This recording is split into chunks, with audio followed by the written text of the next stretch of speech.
Hi guys and welcome to Geri Reviews and to this live discussion about who is worse, Horus or the Emperor of Mankind. So guys, this topic came out I think maybe a week ago amongst all of my Warhammer 40k related streams, and I thought that it was a pretty awesome one, to discuss who is the worst and in what context we are going to discuss this. Well, I'm gonna let you know in a sec. So hi to everybody in the chat in this Friday night, and if you check my community tab, I'm running a Black Friday promotion on my OnlyFans, 30% off out of, well, the whole thing. And all of that, guys. So yeah, you already know what I do this, or so you saw the intro. I'm not gonna repeat myself, but yeah, it is for 3 days, so if you want to check what is there, you can with 30% off right now. Okay, so hi to everyone. Hi to everyone, guys. My primaries are all here. And that is interesting, Matty. I hope that there's something there that they can help you with. And yeah, about the red lamp, I pray to God that helps you. Still, I want a picture of that though, so I can see if it's what I'm thinking that it is. But to the topic, guys, to the topic. So, between Horus and the Emperor, who is the worst in what sense? Well, in the sense if they're both ruling, I mean, we already know how the Emperor rules, which we are going to recap to make the comparison, and we have an idea of how Horus would have ruled to a point, courtesy of the Cabal prophecy as well. And of course, we do know his character, his tendencies, all of those things. And yeah, basically, we are going to discuss now if Horus would have won, how he was going to rule humanity, and how is that worse or better than what the Emperor is already doing before that. So, the Omnis, I heard you. Yes, hopefully. Okay, I'm not going to distract myself because, as usual, I'm trying to keep these streams as like a video as much as possible. So I'm going to check what you're saying as soon as I'm finished with at least some of the points, because I don't want to miss anything, which is always possible, but straight to the point. And if I miss anything, you're going to let me know anyways. So yeah, guys. First, the Emperor. First, quick recap of what he can do, and what he can do, as you know, in terms of physical and psychic powers, is the most out of anyone in the galaxy. So, in terms of powers, we know that. So this is not like a power versus. We do know that the Emperor is generally a lot more powerful than Horus, and even if in Horus's demonic form, the Emperor is still a lot more powerful than him. He was just holding back, quote unquote, when their final battle happened. So that is not about who is stronger, of course. It's about who is the worst in terms of rulership. So who is the worst tyrant?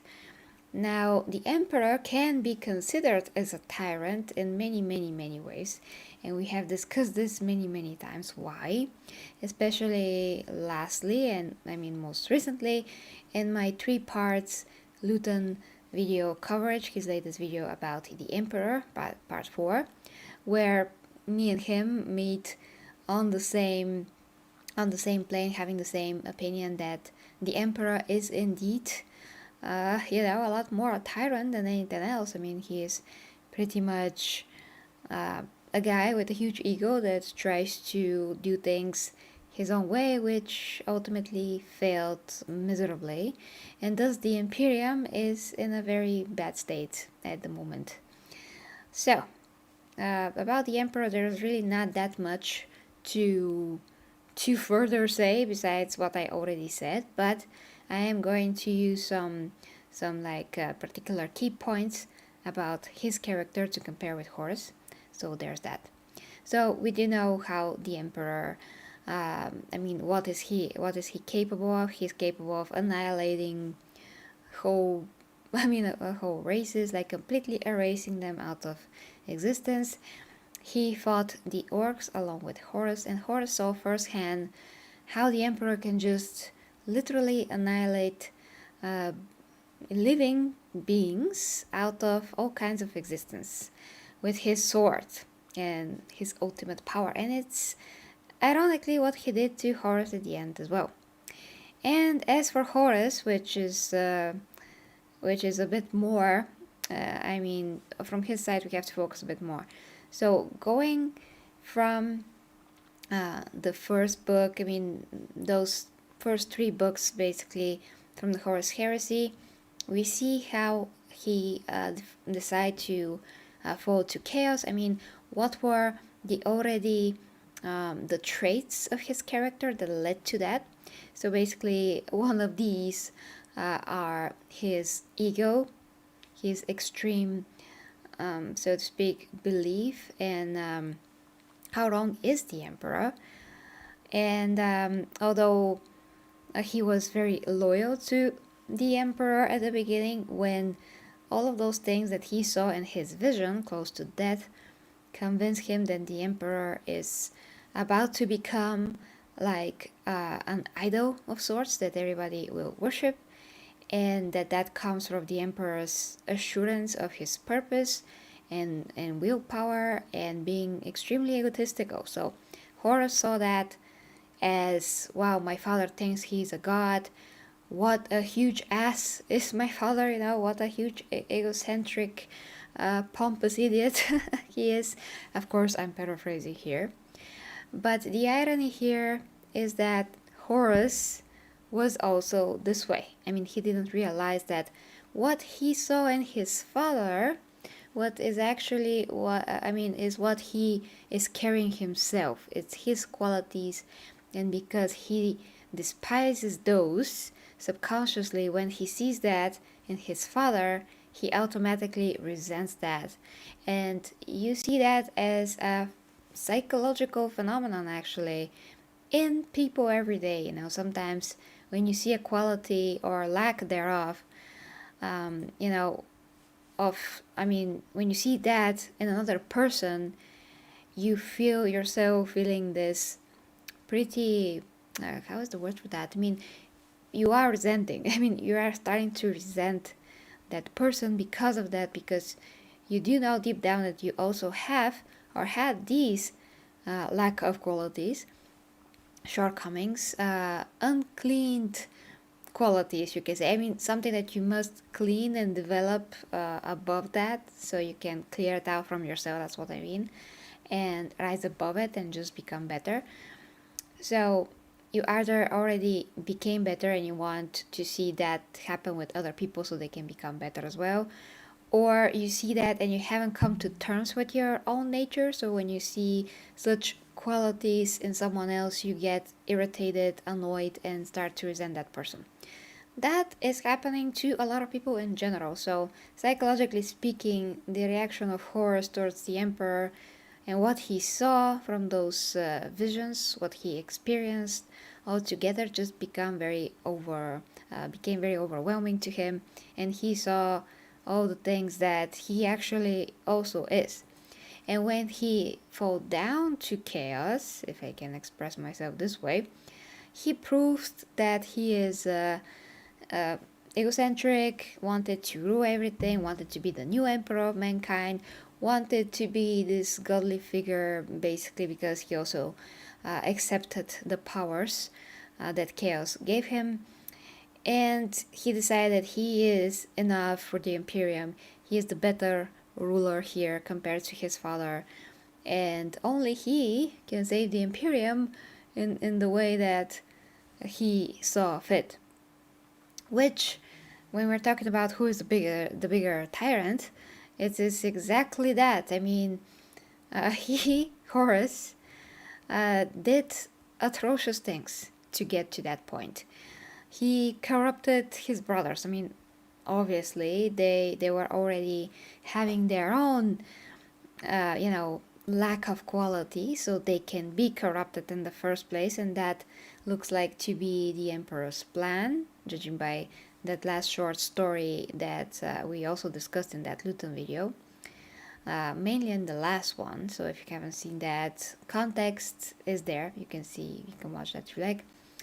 And yeah, so if you consider what Malkador said, that all of this with the betrayal of the sons, that they had these, certain particular shortcomings in their character and in their nature, pretty much, that led to the Horus Heresy in the first place, and something just got completely wrong along the way, and things didn't turn out as the Emperor planned.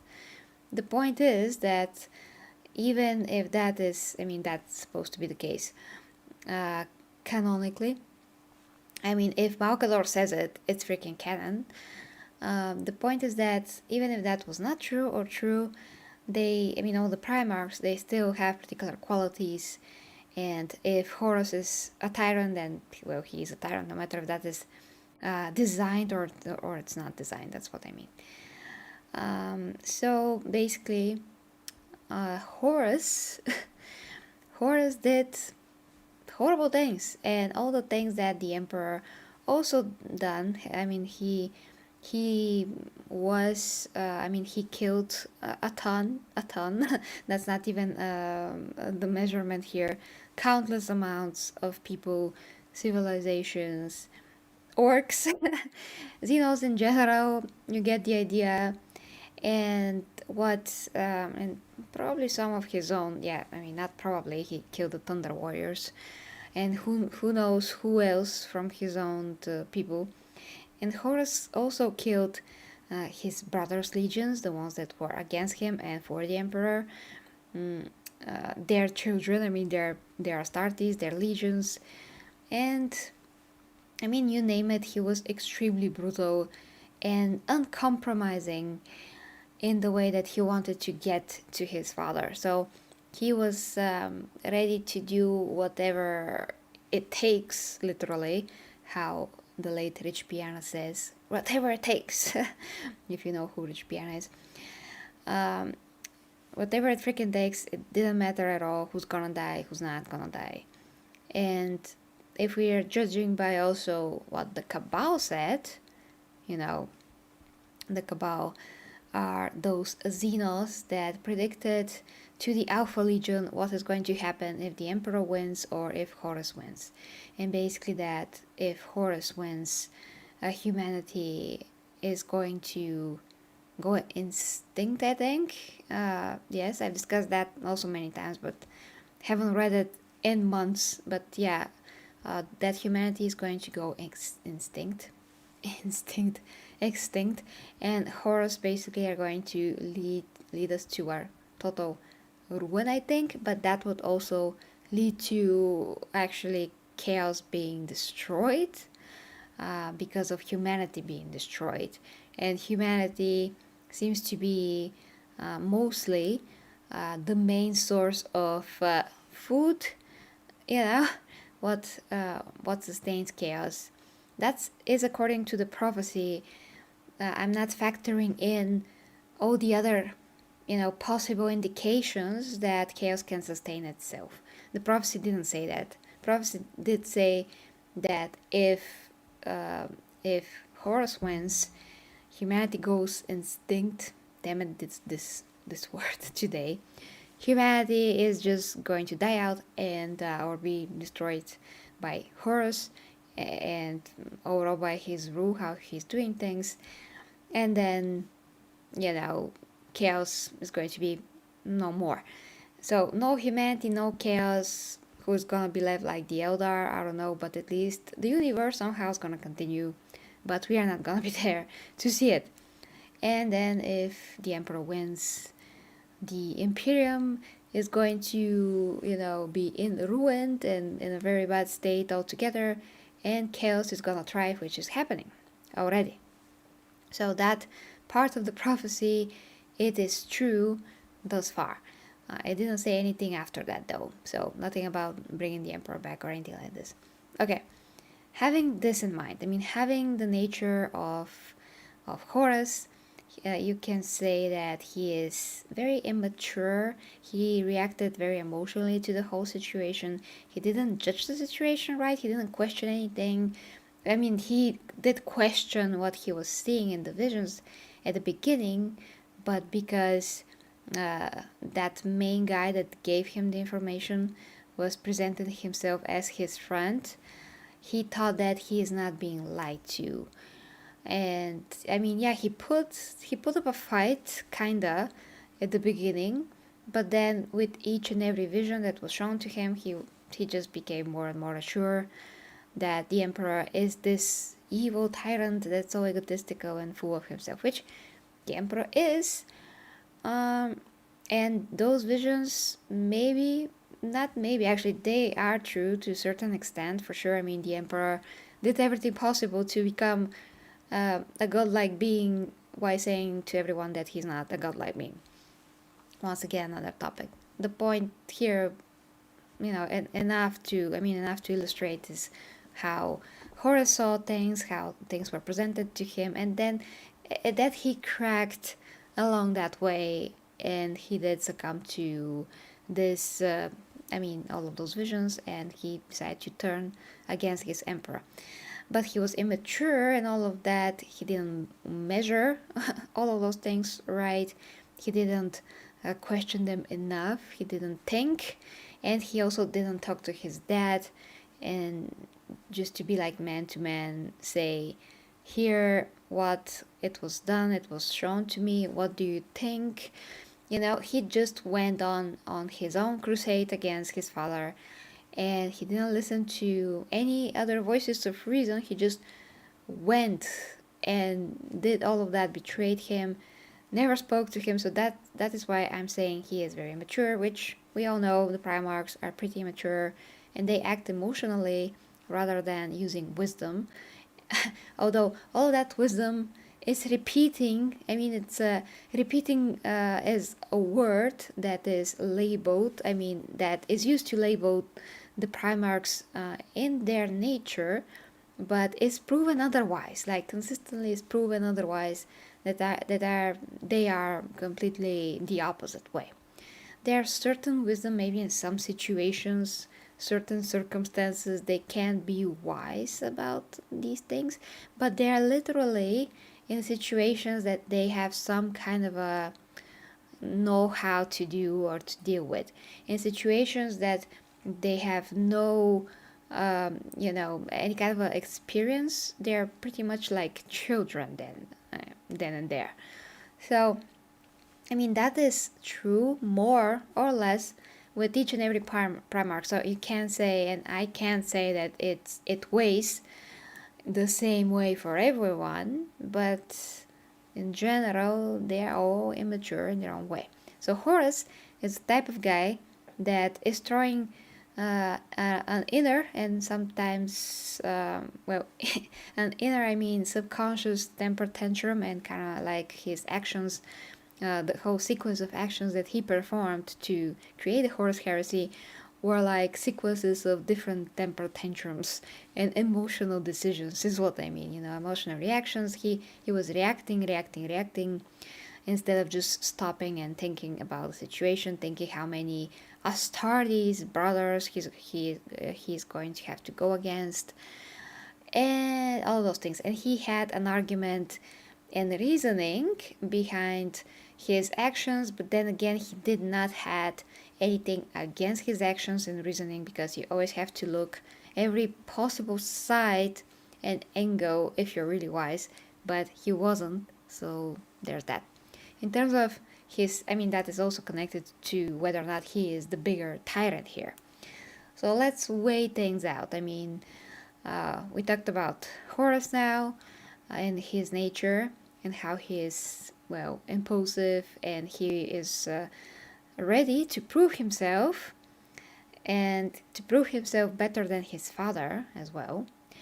First, there was all the exposition, you can say, about the fact that he carries this bigger burden, compared to his brothers, because he is the leader of everyone, of all the Primarchs. and all of that, okay, but then he decided to rise even above that and become like the emperor himself, replace him basically. So we already know how the emperor rules.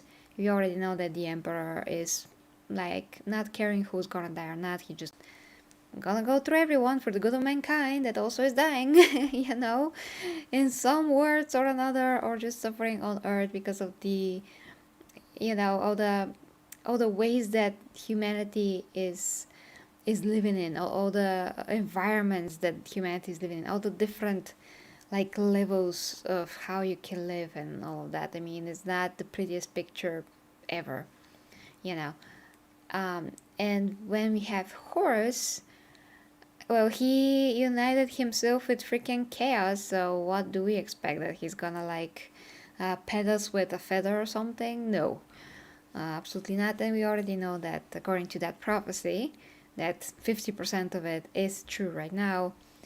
And if the other 50% were true, we already know that he's gonna destroy humanity. So that makes, this in a way a bit harder to measure.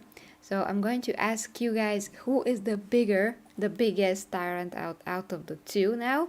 I'm gonna check your comments, and then we're going to see what you say, and then I'm going to also tell you what I think. But yeah, let me read first what you're saying. So yeah, give your reasoning now for who is the worst according to you. Thank you very much, dear Ivy. Prepare to step down. Oh yeah, Dark. Of course, but both would have killed a lot of people, and they did, and they have, and they would, and yeah, all of that. You know what I mean. And the Emperor is still indirectly killing people from the Golden Throne because he is pointing Gilliman in different directions. So you can say that as well. I mean, basically in the last book, innocent people died because the Ultramarines decided that, I think it was a successor chapter, not the Ultramarines directly, but they were a successor chapter of the Ultramarines, I think. So they decided that a bunch of people must die because they would attract the Nurglings, the Nurgle forces. And that was one of these very hard choices of war that just must be made. So yeah, that happened. I mean, that is one of the, just, an example of indirect killing of innocent people by the Emperor through Gilliman's forces. The Emperor is a control junkie. Yes, he is. Yes, he is. But also is Horus.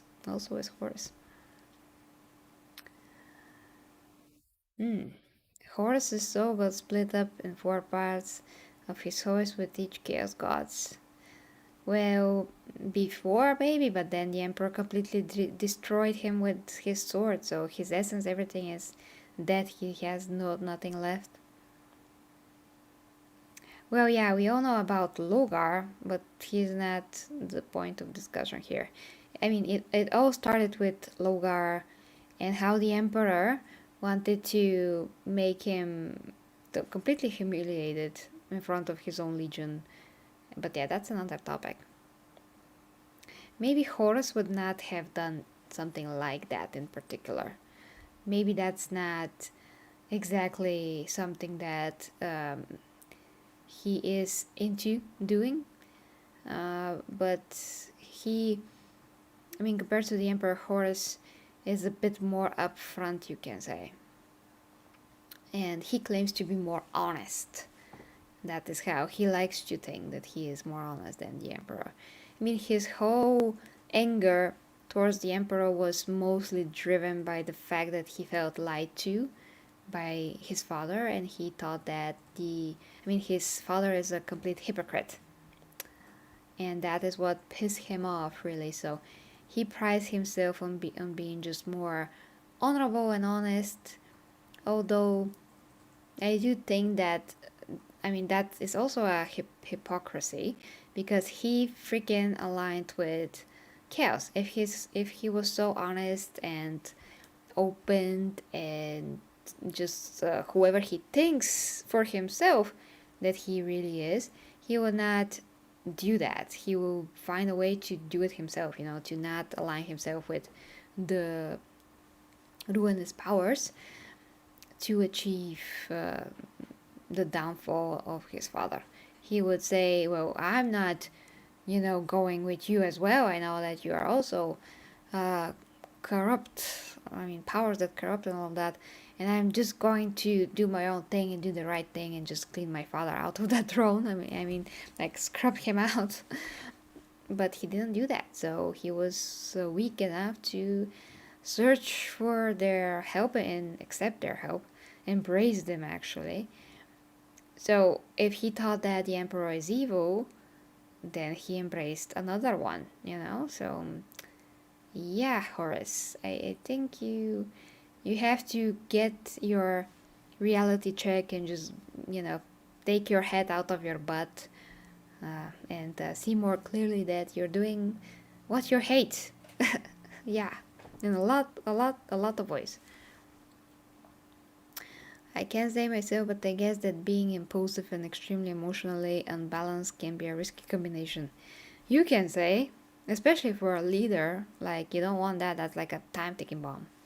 If Horus was also an idealist, then all the worse. Well, yeah, he was to a point. Don't forget all the psychers sacrificed to him. Yeah, of course.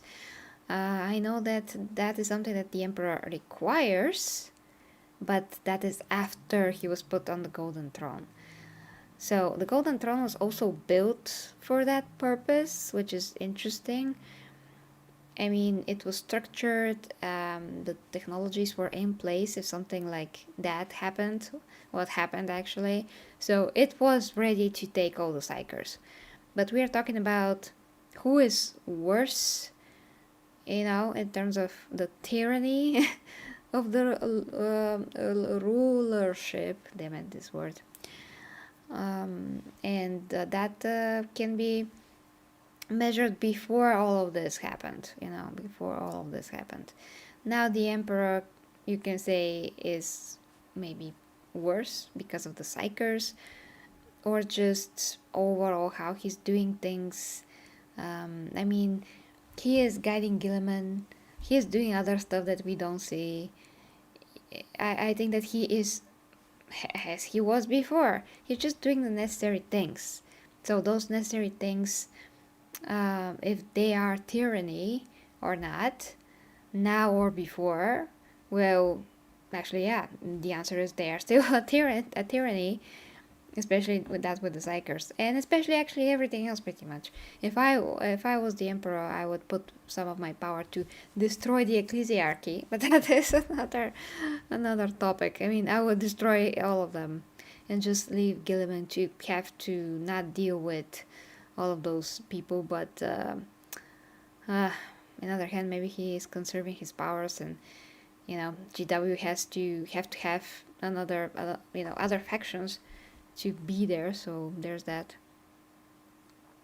So despite knowing nothing, I pick Horus, and because I'm getting paid by Amp, but that's a secret. Okay, you're having. Okay, seriously now, seriously. Oh boy. Sorry guys. Yeah, sleepy at this time as always, but my mind is still sharp, as far as as much as possible. Oh, by the way, let me know in the comments if you want me to cover Wheel of Time. Yeah, it seems that a lot of people that love fantasy are interested in the show, so let me know if you want me to cover that. Okay, back to who is worse. So, having everything in mind, really, it is really hard to say. So, I think the most, if you have to measure who is worse as a leader, it is Horus. He is not as sharp-minded as the Emperor. The Emperor, obviously, his downfall, is because his ego and his ultimate belief in himself, which is also his greatest strength, but also his downfall. And the lack of the ability to balance power and just, wisdom. He is a lot more into his ego than into his maturity and wisdom as a leader, so there's that. And when you see Horus, he is more angry, more impulsive, more emotional. But that is just comparing them as leaders. So comparing them as leaders, the Emperor is gonna win for sure. Comparing them as warriors, the Emperor is gonna win for sure. Who is worse? Who is the bigger tyrant?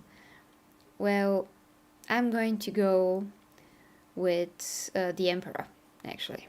And I'm going to go with the Emperor because I think that from one side he is the bigger hypocrite, and he was playing the longer game, meaning that he was doing this for much longer, millennia on top of millennia longer than Horus, and he literally killed more people and races and just overall xenos and worlds than Horus, and he is ready to kill more, and he's ready to be further hypocrite to achieve his goals, and he's also ready to kill even Gilliman at the end of the day if it comes to that, and maybe he will dispose of him if he ever comes back, which we have enough of a reason to believe in that as well, judging by what Malkador said, in that short story novel. So the plan, the whole plan, and this whole time was to make so that the Primarchs go against each other, some remain loyal, some not, fight each other, and eventually the Emperor will probably dispose of them and the Astartes altogether, although he is supposed to have an army. I mean, when and how he's going to have an army then, that is another question, maybe for another stream. What he's going to do if he comes back. Will he dispose of everyone for real or leave an army? I mean, it depends on his plan. If he becomes the god that he wants to become, then maybe he's not gonna need any armies. He can literally raise whole worlds to the ground, and he could do that before, and now if he comes back he will be more powerful presumably, so why would he ever need an army? But from the other hand, freaking Chaos has an army. I mean, every freaking god there has their demons and different types of demons anyway. So I mean, the Emperor maybe we're going to make all the Astartes demons, who knows, but he will need some kind of a forces. It cannot be like, oh, I'm all powerful, I cannot have a force. It's probably not that dumb. I mean, every god needs some kind of a high that's gonna be that's gonna be hard for me in English, hierarchy, so they can do different tasks and they can be assigned to different things to rule all of that, and then everything comes back to the one entity that is the god figure. So that is a structure that I don't know. I mean, no god I think can just go without. But anyway, that's another topic. So once again, worse is the Emperor, and just by, well, not just by, but yeah, sheer number of kills. What is he willing to do? And his bigger hypocrisy in a way. And Horus is just, a lot like the Emperor, but he is still a bit of a bland copy of the Emperor, like are all the Primarchs. I mean, literally, the Primarchs are like humans are to the Astartes. I don't know if I said that right. I mean that the difference between the Primarchs and the Emperor is like the difference between humans and the Primarchs. Or yeah, not the Astartes, okay, the Primarchs then. It's a bigger difference than it seems, because when you think at first sons of the Emperor, you think, oh yeah, they're almost like Estron or something. No, they're not. They're not at all. He can probably take them all on at the same time, if it comes to that. So yeah, it's the Emps. Biggie, he is the worst. You can't really tell both lost in their own way and they real everyone. lost. Of course, they both lost in their own way. That is totally true. That is totally true. It's just that who is the worst? That is another, that is the actual question here. But if we start comparing them on all aspects, that's a different topic. Oh, yeah, I know Dark. Yeah, I know that there's the Legion of the Damned and there's Living Saints, but both of those don't seem to manifest as demons. They do seem to manifest in their own way and do things their own way. They cannot be deployed all the time. They are being deployed or they are appearing where they need it most, like in really, really dire situation, whereas demons can be, spawn everywhere. There's like a rift in the, a portal of any kind or anything like that. Some kind of a environment that will make that possible, situation, environment. Demons are endless. They can pop everywhere. Whereas the Legion of the Damned and the Saints just pop in every so on a blue moon and that's it. And they just are not looking or acting like demons. So I wouldn't say they're literally the equivalent of the luminous powers demons. They are more like entities, like spiritual warriors that fight and they have limited time span that they can appear and disappear, and they can just materialize and then back to, the warp where they came from.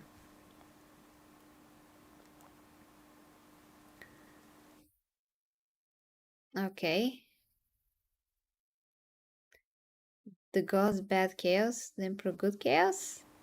Oh no, Matty, that we are going to the other topic of what are the differences and common things the between the emperor and chaos, which I already did as a video. So there's that. Powerful? No, he wasn't that powerful when he was what, Razor? I mean, I did know that the emperor just grew in power. So he went on McCrack, I think. He became more powerful after that.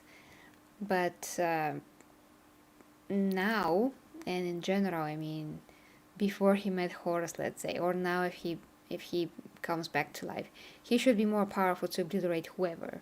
If he can obliterate out of existence uh, like a lot of orcs, he should be able to obliterate whoever it is. And if he couldn't obliterate someone, that is some kind of a storytelling. I mean, to me, that's kind of inconsistent with the writing, most likely, because we already also discussed all of his powers, and he has the power to destroy anything or anyone or whole worlds, just like thinking about it. So if he cannot destroy a single entity, it's a bit ridiculous, especially someone that is just material creature. It's not like that material creature, an orc, is made from adamanti plus vibranium plus titanium plus some kind of a stone from an asteroid. I just referenced a lot of other universes, but anyway, you know what I mean. No, I'm not sure, Razor, about what is that walking. What do you mean they're powerful? Okay, let me try to piece that together. Emperor really powerful now. He wasn't that powerful when walking. I cannot get that story. When walking, how is he walking, and that how is that comparing to his? Okay, never mind. You can always elaborate in the comments. But yeah, guys, this is the question for you. You can vote, or I can just make actually a poll on the community tab, and everyone can vote on who you think is worse, the emperor or yeah, or Horus. But like I said, it just has to be the emperor. Mm, uh, okay, well, Razor, I'm going to check that story about the emperor and that orc. I know, like, well, I knew at least half of it, but I have to revisit that and check what exactly transpired there, but as much as I remember is basically that from what we know about the Emperor, it's kind of inconsistent that some orc, I mean, he hit a wall with that one, you know. But we'll see, I'm gonna check that story in particular. Dear Clayton, you can like write me that if you like on Discord, and I'm going to like put it on the topics that I really want to do anyway. Yeah, thanks, dear Abby. So that's gonna be it for this Friday, guys. I hope that you enjoyed this topic discussion. Go back, watch it from the beginning if you missed all the points and well, the whole thing. The whole thing. Have a great weekend. Probably I'm going to work on my OnlyFans. So not sure if I stream at all this weekend, but if I do, you will see me. So yeah, but yeah, I'm just focusing on my OnlyFans at the weekend. I have to do the 2 videos as every week. So guys, with that being said, links are down below to that OnlyFans, and the promotion is currently going for 30% off on Black Friday. I wish you a great weekend. Sleep well if you have my time. I'm sure I'm going to bed. And yeah, have an awesome one, guys. Bye bye.